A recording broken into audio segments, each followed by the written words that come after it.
Tuhan Yesus dahsyat, Tuhan Yesus luar biasa. Selamat datang dalam program kita Kamu Hebat. Secara khusus kita sedang ada dalam pembahasan kita 33 kunci untuk membangun keluarga dalam suasana sorga. Dan saya akan menyampaikan firman Tuhan ini dari tanah perjanjian. Dan doa saya setiap saudara menerima berkat yang luar biasa, karena pengupasan firman pasti akan membawa terang, membawa damai, membawa kekuatan. Hari ini secara khusus kita akan membahas tentang I love you, I say it or I keep it. Jadi kalau saya mencintai, perlu nggak saya ngomong? Sebagian berkata nggak perlulah ngomong-ngomong, yang penting dibuktikan. Sebagian lain bilang, ya buat apa dibuktikan kalau tidak diomongkan? Saudara yang kasih dalam Tuhan, memang ini adalah pembahasan yang sangat menarik. Sebagian berkata, percuma pendeta bilang I love you kalau nggak dikerjain, ya kan? Sebagian bilang, ya saya sih tahu dia mengerjakannya, tapi kan saya juga butuh mendengar, saya juga butuh dapat masukan, saya butuh dapat pernyataan bahwa dia betul mencintai saya, karena kadangkala di hati saya ada keraguan. Nah, perlukah kita mengatakan I love you? Atau sebaliknya, apakah hanya I love you yang perlu saya katakan? Aku cinta kamu yang perlu saya katakan? Bukankah keseimbangan harus ada? Di satu sisi kita harus betul mengucapkan I love you, sehingga kekasih kita, suami kita, istri kita yang kita sayangi itu dapat menikmatinya. Tetapi di sisi yang lain, kita juga harus buktikan, bukan hanya berkata I love you, tetapi membuktikan bahwa I really love her, I really love him. Saudaraku yang kasih dalam Tuhan, dari tanah perjanjian, saya percaya banyak berkat firman Tuhan akan kita dapatkan. Haleluya. Saya sedang ada di Qasr al-Yahud, atau tempat asli pembaptisan Kristus. Biasanya kalau orang ke tanah perjanjian dibaptis di Yardenit, betul di Sungai Yordan, tetapi bukan dalam posisi di mana Yesus betul-betul dibaptiskan. Di belakang saya ada sebuah gereja, dan gereja ini adanya di wilayah Yordan, karena persis sungai ini menjadi perbatasan antara Israel dengan Yordan.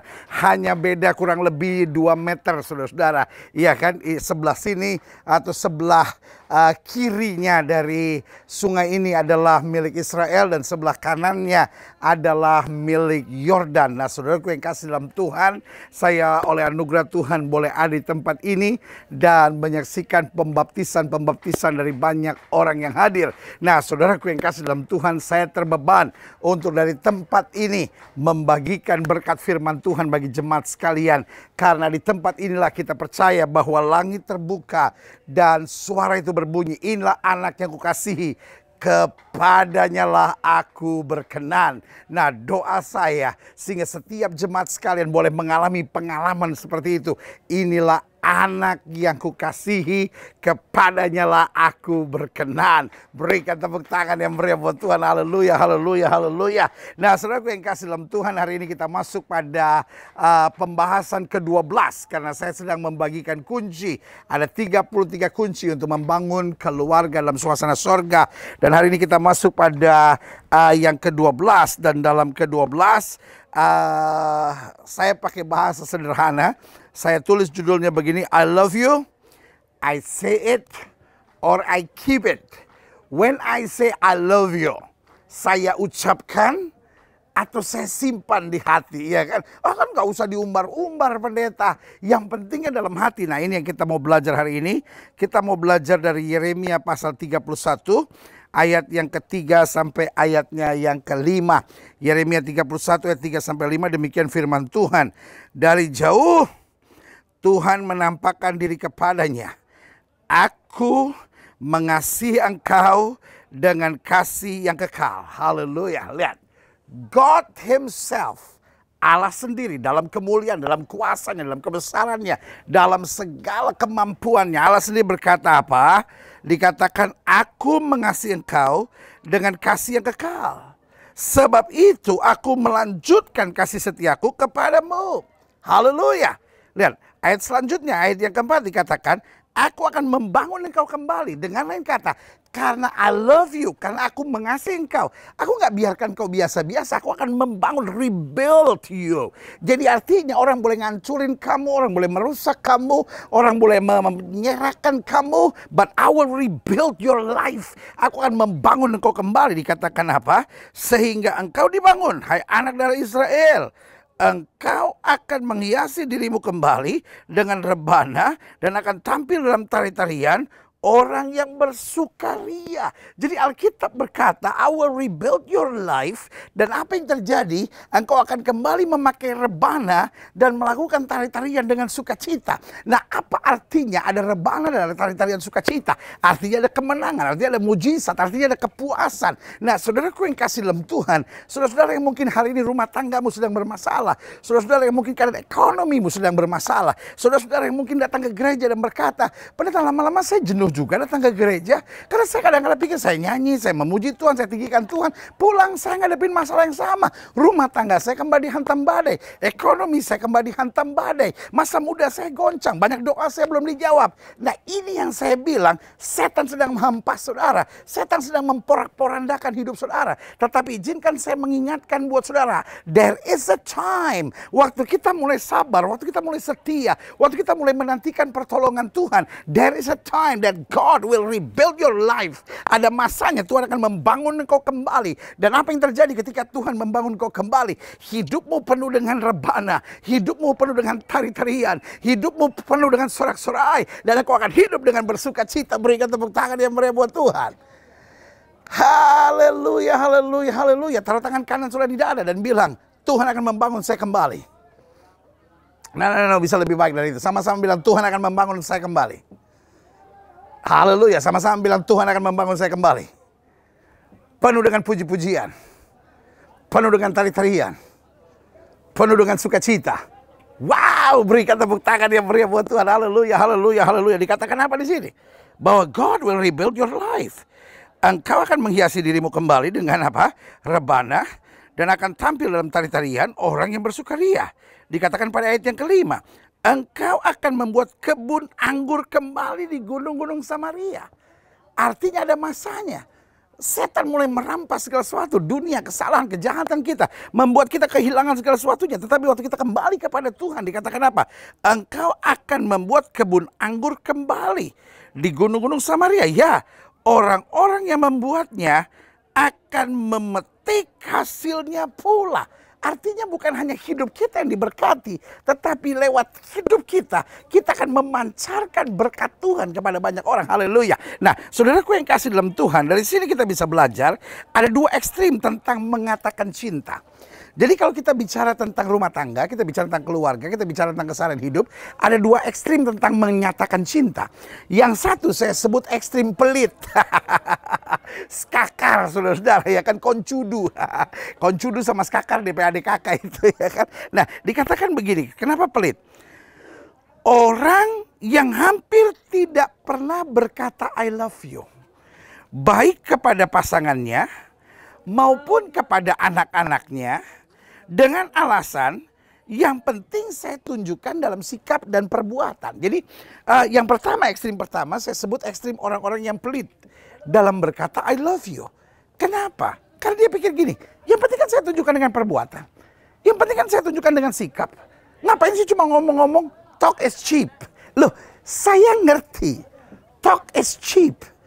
Kalau nunjukkan dengan perkataan tetapi tidak menunjukkan dengan perbuatan, itu juga bodoh, saya ngerti. Tetapi saudaraku yang kasih dalam Tuhan, saya percaya keseimbangan. Iya kan? Nah, itu orang-orang yang saya bilang pelit dalam berkata cinta. Nanti saya jelaskan lebih jauh. Tetapi yang kedua saya jelaskan dulu. Iya kan? Ada orang-orang yang saya sebut obral. Nah, apa itu obral? Orang yang sebentar-bentar bisa mengatakan I love you, tetapi perbuatannya, tindakannya, sikapnya sangat berbeda. Orangnya pelit, orangnya hitung-hitungan, ya kan? Orangnya kasar, bahkan kadang-kala berkhianat dan berselingkuh. Tetapi sebentar-bentar ngomong, you are my everything, I love you, I cannot live without you, gitu ya kan? Tetapi pada kenyataannya, dalam perbuatan, sikap, tindakan, kesehariannya nol besar, saudara-saudara. Nah, sorry untuk ngomong ini, kedua-duanya keliru. Hello, sama-sama bilang sama saya, dua-duanya keliru. Hello, sama-sama bilang sama saya, kedua-duanya keliru. Jadi gini, menunjukkan dalam perbuatan tanpa pernah mengatakannya juga kadang-kala menimbulkan sakit hati. Kenapa? Karena istri atau anak-anak berkata, Papa nggak pernah ngomong I love you. Suami Lalu anak-anak berkata, Mama nggak pernah tuh bilang I love you. Mama cuma bilang ya pokoknya Mama tunjukkan dengan perbuatan. Nggak usah kan Mama cuma ngomong. Nah, saudaraku yang kasih dalam Tuhan, makanya di sini saya catat demikian. Kedua-duanya keliru, sama-sama merupakan kesalahan. Nah, kalau saudara tanya sama saya kenapa? Karena Tuhan Allah sendiri seimbang. Hello, sama-sama bilang Tuhan seimbang. Di satu sisi Tuhan menunjukkan dia mati buat kita, dia curahkan darah buat kita. Allah menjadi sama dengan manusia, dia tunjukkan kasihnya. Dia menyertai kita, dia kirim pasukan malaikatnya, dia tunjukkan kasihnya kepada kita. Tetapi pada saat yang bersama dia bukan cuma tunjukkan, tetapi dia juga menyatakan, aku mengasihi engkau dengan kasih yang kekal, kata Alkitab. I will rebuild your life. Aku akan membangun engkau kembali. Jadi Tuhan bukan hanya menyatakan bahwa dia mencintai kita, tapi dia juga mengatakan. Sehingga kadangkala even though we are not feeling it, ya kan? We are not feel it, ya kan? Kita nggak merasa seperti Tuhan mencintai saya. Kalau Tuhan mencintai saya, kenapa kok saya menghadapi badai, saya menghadapi masalah, saya menghadapi persoalan, saya menghadapi keadaan seperti ini gitu. Doa saya belum dijawab. Tapi di sisi yang lain, firman Tuhan berkata, I love you, aku mengasihi engkau. Artinya apa? Tuhan kan nggak pernah berdusta. Kalau dia berkata, aku mengasihi engkau, artinya langit dan bumi boleh lenyap, firman Tuhan tinggal tetap. Haleluya. Nah, karena itu kita mau belajar tentang apa pentingnya menunjukkan dan menyatakan. Nah, saudaraku yang kasih dalam Tuhan, God is the best example. Tuhan itu selalu teladan yang paling luar biasa. Iya kan? Sehingga Tuhan bukan hanya menunjukkan tapi juga menyatakan. Bukan hanya menyatakan tetapi juga menunjukkan. Jadi my God is a balanced God. Allah saya adalah Allah yang seimbang. Jadi kita nggak perlulah punya konsep yang aneh-aneh lalu berkata, kalau saya sih pendeta, yang penting saya cuma nunjukkan. Nggak perlu saya menyatakan, obral murahan itu. Nah, saudaraku yang kasih dalam Tuhan, tetap manusia butuh dua-duanya. Manusia butuh dirasakan, ya kan? Manusia butuh melihat, tetapi jangan salah, manusia juga butuh dengar. Jadi dia perlu rasa, dia perlu lihat, dia perlu dengar. Dan ketika ketiga-tiganya menjadi satu, maka itulah yang menjadi kekuatan di mana iblis tidak bisa masuk dan mencari kesempatan. Nah, makanya saya catat di sini.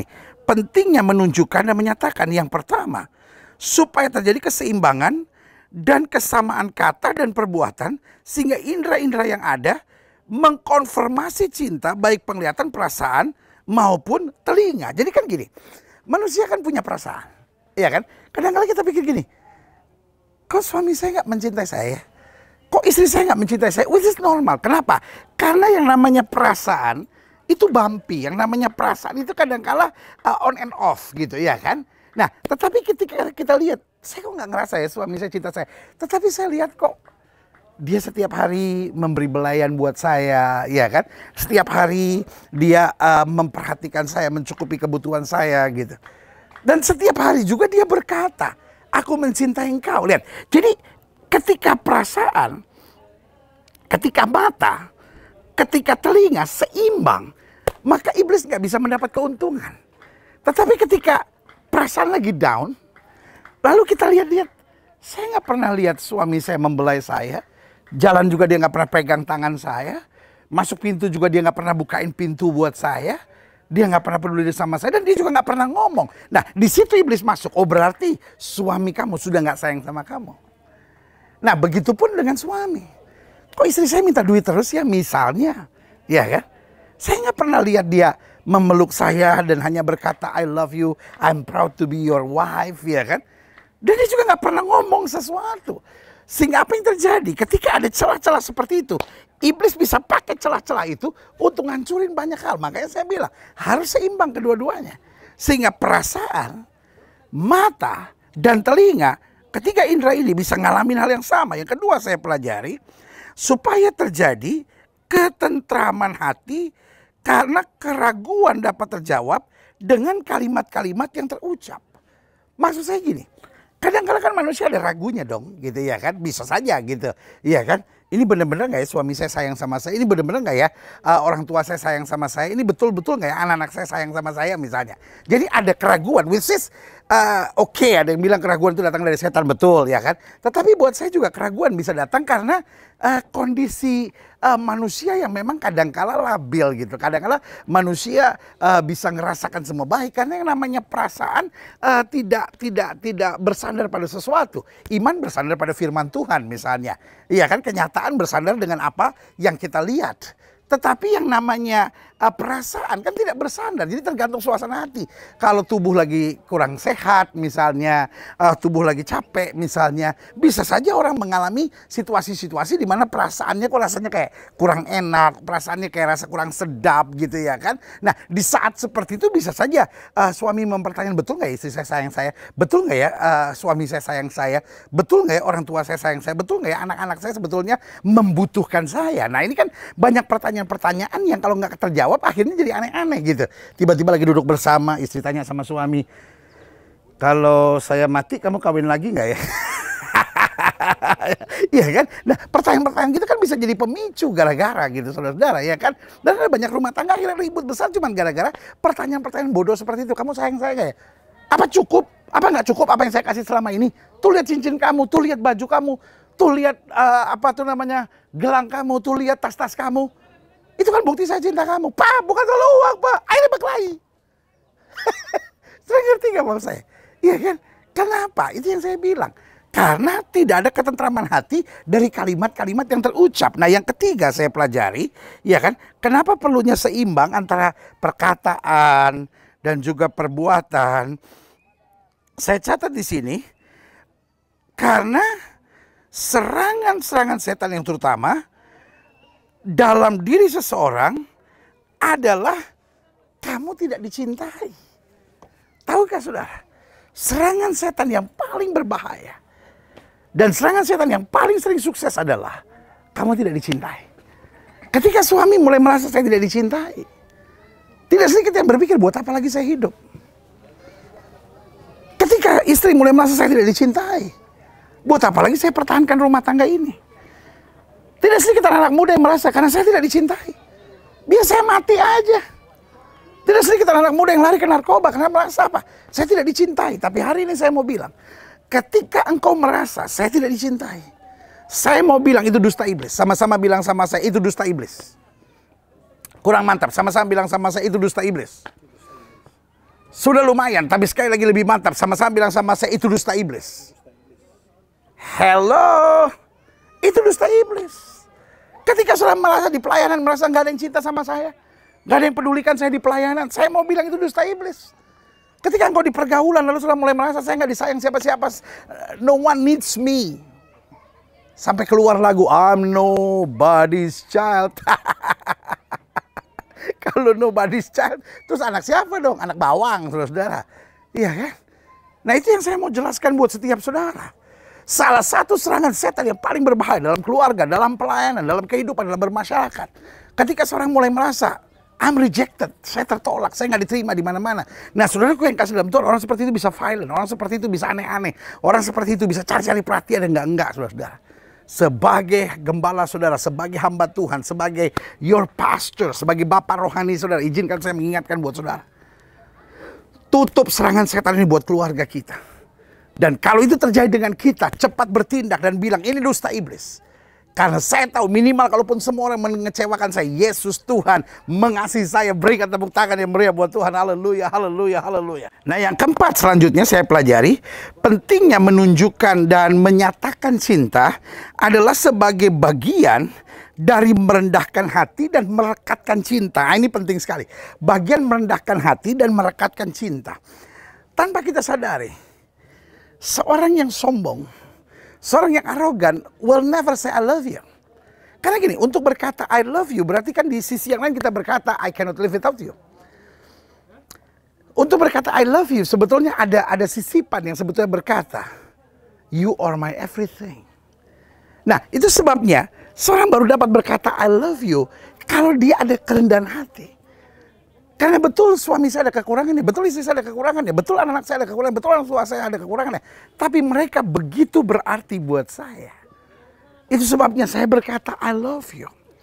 Tetapi pada saat yang bersamaan, I love you itu seperti lem yang merekatkan cinta. Sehingga rumah tangga atau orang tua atau pelayanan atau orang-orang yang melayani Tuhan yang senantiasa berkata, Lord, I love you.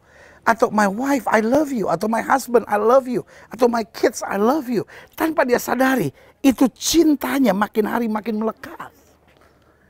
Tetapi orang yang kurang berkata I love you, dia dekat. Tapi seperti dua batu yang tidak ada rekatannya. Sehingga ada goncangan sedikit, pasti terbelah. Karena itu sebagai gembala saudara, sebagai hamba Tuhan yang melayani gereja ini, sebagai gembala yang dipercayakan Tuhan untuk menjadi bapak rohani buat setiap saudara. Saya cuma mau ingatkan buat saudara, pastikan dalam keluarga, kita bukan hanya menyatakan cinta. Kita bukan hanya menunjukkan cinta. Tetapi kita mengucapkannya dengan sungguh-sungguh. Kita mengucapkannya dengan tulus. Maka apa yang terjadi? Rumah tangga kita makin kuat. Begitupun dalam pelayanan. Kita benar-benar dapat berkata, I love you Jesus. Ketika kita mulai berkata, I love you Jesus. Maka tanpa kita sadari, pelayanan kita akan makin melekat kepada Kristus. Kita makin rendah hati dan berkata, semua dalam hidupku. Ini karena Yesus yang setuju berikan tepuk tangan yang meriah buat Tuhan. Haleluya, haleluya, haleluya. Nah, selanjutnya yang saya pelajari di sini, mengapa banyak orang tidak lagi mengatakan I love you secara verbal, iya kan? Nah, saya lihat ada beberapa alasan. Yang pertama, karena ketidakbiasaannya menerima. Jadi gini, dari kecil dia tidak pernah mendengar orang tuanya bilang I love you. Dan kemudian ketika dia besar, dia tidak pernah masuk dalam lingkungan yang cukup dewasa yang berkata I love you. Sehingga apa yang terjadi? Karena dia tidak biasa menerima. Dia tidak punya perbendaharaannya. Makanya sebagai hamba Tuhan, sebagai gembala saudara, saya cuma mau ingatkan buat setiap orang tua.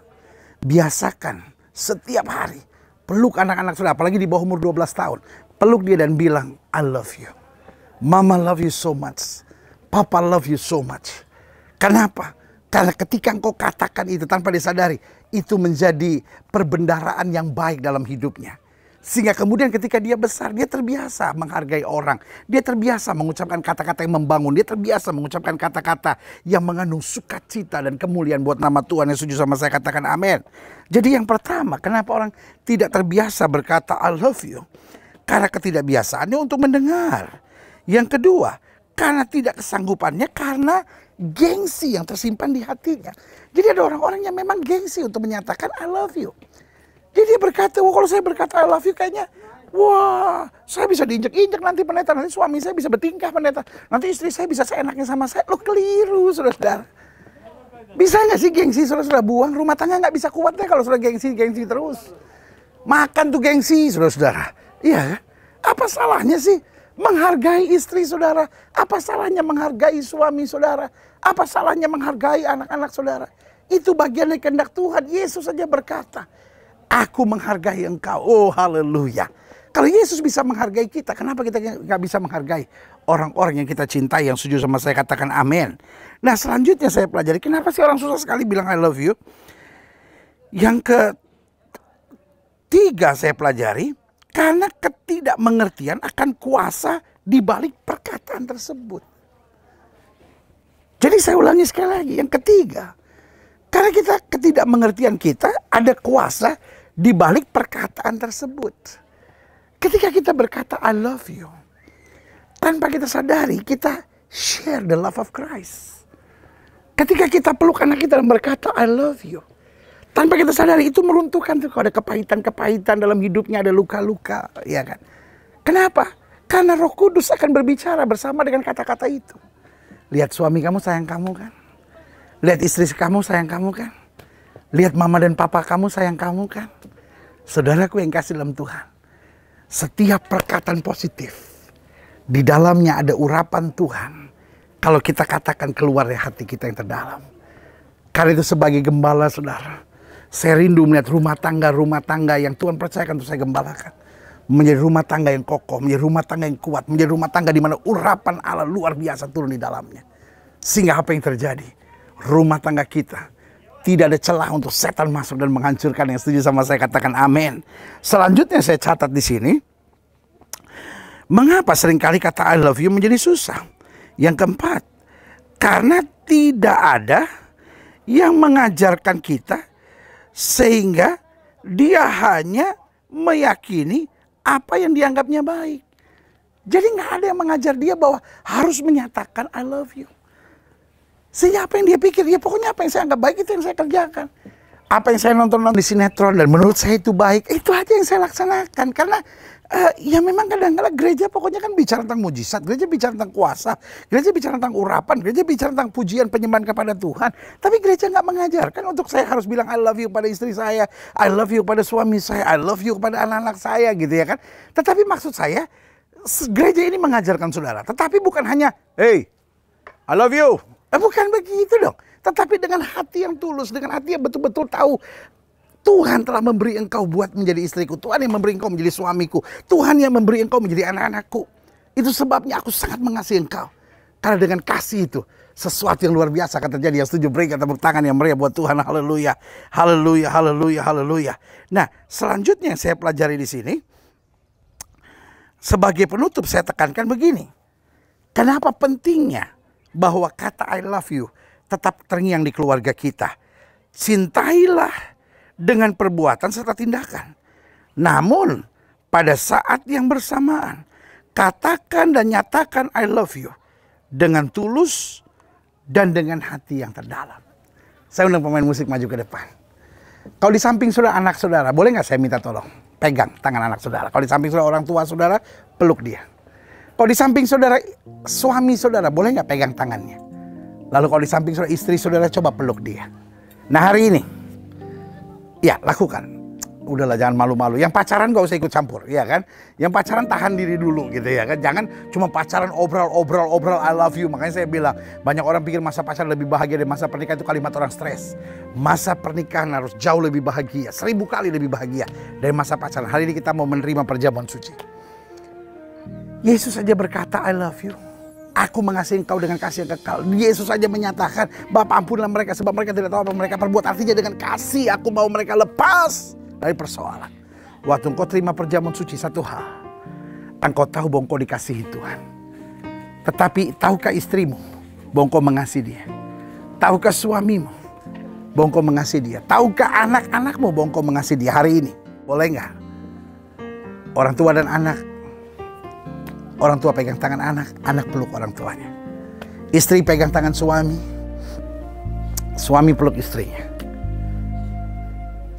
Oke, udah? Sekarang tatapan. Bilang, I love you. Yes. Biasakan mulai hari ini.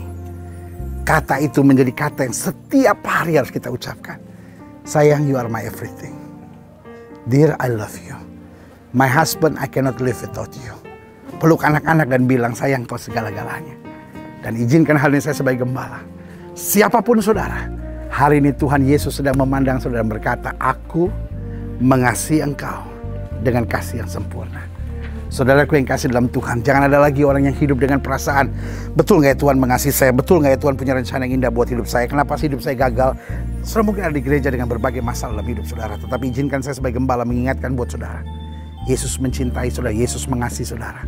Dan Yesus siap untuk melakukan sesuatu yang baik. Setiap kepala tertunduk. Musik mainkan pujian dengan sangat lembut. Sebelum kita terima perjamuan suci, izinkan saya berdoa. Mungkin rumah tangga kita sudah diisi oleh kepahitan-kepahitan. Kenapa? Sorry untuk ngomong ini, Pak. Engkau suami yang jahat. Even I love you saja engkau tidak pernah katakan. Sorry untuk ngomong ini, Ibu. Sorry pakai bahasa ini, Ibu, engkau istri yang benar-benar ngaco, Bu. Even untuk berkata I love you saja udah enggak. Sekarang dalam rumah tanggamu yang ada cuma kritik, cuma ada bentakan, makian, cuma ada ketawaran rumah tangga. Boleh nggak sebagai gembala sekarang? Saya mohon dengan kasih Tuhan. Mulai terbiasa tunjukkan cinta, ucapkan cinta. Karena apa? Karena kita nggak mau iblis mengambil keuntungan di keluarga kita. Kalau hari ini engkau berkata, saya suami yang keras pendeta, taruh tangan kananmu di dada, izinkan saya berdoa. Kalau mungkin sudah berkata, rumah tangga saya udah tawar, taruh tangan kananmu di dada dan saya mau berdoa. Atau mungkin sudah berkata, saya anak muda. Masa pacaran saya, I love you. Bahkan saya lakukan hubungan seks sebelum pernikahan, tapi saya mau bertobat sekarang. Taruh tangan kananmu di dada. Atau mungkin sudah berkata, saya pacaran dengan cara yang gak benar pendeta. Karena saya merasa tertolak, saya merasa gak ada orang yang menghargai saya. Saya merasa I'm nobody's child. Taruh tangan kanan saudara di dada. Segala sesuatu boleh kelihatan gagal, tapi Yesus mengasihi saudara.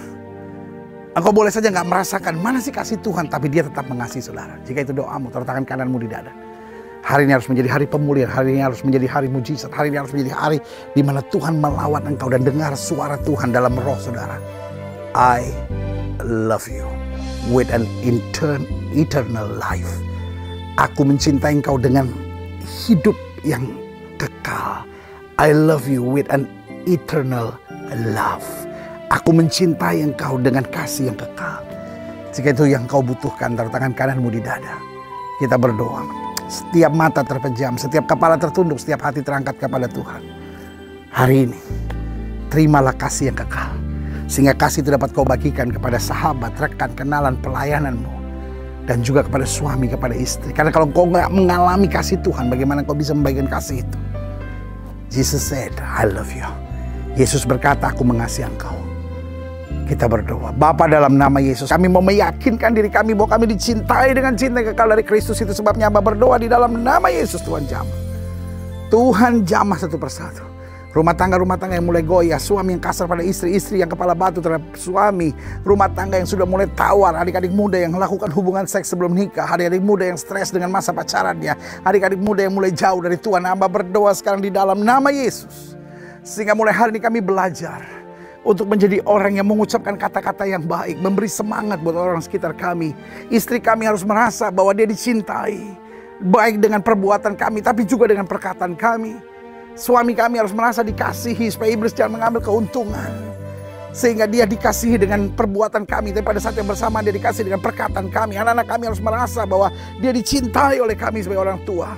Ampuni kami kalau selama ini kami gak seimbang. Di dalam nama Yesus, hamba ucapkan berkat. Di dalam nama Yesus, pemulihan dari Tuhan terjadi. Kalau ada yang hari ini setan mulai menyerang hidup kami, sampai kami berkata, kami tidak dikasih siapa-siapa, tidak ada orang yang peduli dengan kami, tidak ada orang yang menginginkan kami. Hamba berdoa dalam nama Yesus, kami patahkan serangan iblis. Sehingga waktu hari ini kami menerima perjamuan suci, kami tahu sesuatu yang baik sedang, akan, dan pasti terjadi di dalam nama Yesus. Terima kasih Bapa, terima kasih. Bahkan yang sakit Tuhan sembuhkan, yang lemah Tuhan kuatkan. Tuhan meteraikan setiap firman hari ini. Sehingga kami dibangkitkan jadi pribadi-pribadi yang luar biasa. Karena kami menerima cinta Kristus dan membagikan cinta Kristus dengan sikap, perbuatan, dan perkataan kami yang membangun, membawa damai, dan menjadi berkat. Terima kasih Tuhan Yesus. Saya beri waktu 1-2 menit ini untuk setiap saudara doa. Karena ada sesuatu yang baik yang Tuhan mau kerjakan buat kita. Haleluya. Haleluya. Bapa, dalam nama Yesus, dengar doa setiap anak-anakmu. Hamba ucapkan berkat di dalam nama Yesus. Dengar doa mereka yang jatuh dalam dosa, yang mungkin jauh dari Tuhan, yang hidup dalam kepahitan, yang mulai hidup dalam perzinahan, pengkhianatan, apapun namanya. Atau stres karena berbagai masalah yang terjadi, dalam nama Yesus Tuhan pulihkan. Sehingga hari ini ada kekuatan, ada damai, ada berkat, ada sukacita yang sempurna. Terima kasih Bapak, terima kasih.